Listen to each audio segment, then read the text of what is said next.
Well, many people turned to religion to help them cope in the days after the 9/11 attacks, and some even chose new faiths, including Islam. That may be no surprise, since a quarter of the estimated 6 million Muslims in the United States are converts. Delia Gallagher looks at two people who chose that path. وأشهد أن محمد. Alison Poole says this phrase 3 times in Arabic and then in English. There is no God but God. And I bear witness that Muhammad is the messenger of God.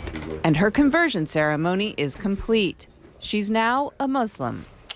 Moments later, she'll marry Sammy and become Alison El Gamal. But Alison, who was raised a Southern Baptist in North Carolina, says faith, not marriage, made her want to become a Muslim. I think for a long time I've been looking for something.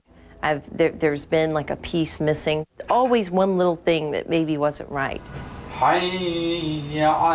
At a ceremony marking the Muslim holy month of Ramadan, she explained why Islam appeals to her.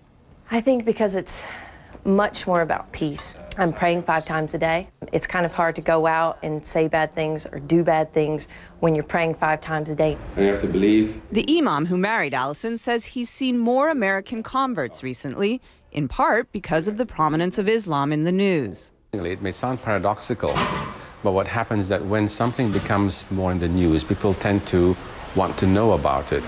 Alison says she was already on a spiritual quest when she began to hear a lot about Islam post 9/11.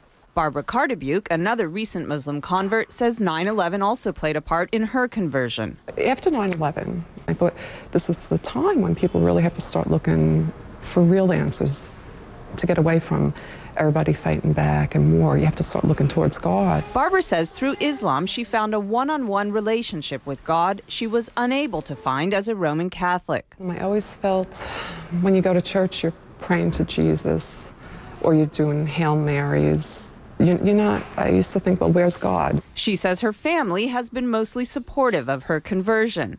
Alison says her family is completely behind her decision, but occasionally she's reminded that not everyone is. I was walking around down near the World Trade Center, and this woman walked by, and she said, "I want to just go bomb those Muslim bastards." And I heard her say it, and it really struck me, because I was like, you know what, that's me. This is something that's brought me a peace that I've never known. And it's still so misunderstood. It's a choice she's proud of and says she'll keep for life. Delia Gallagher, CNN, New York.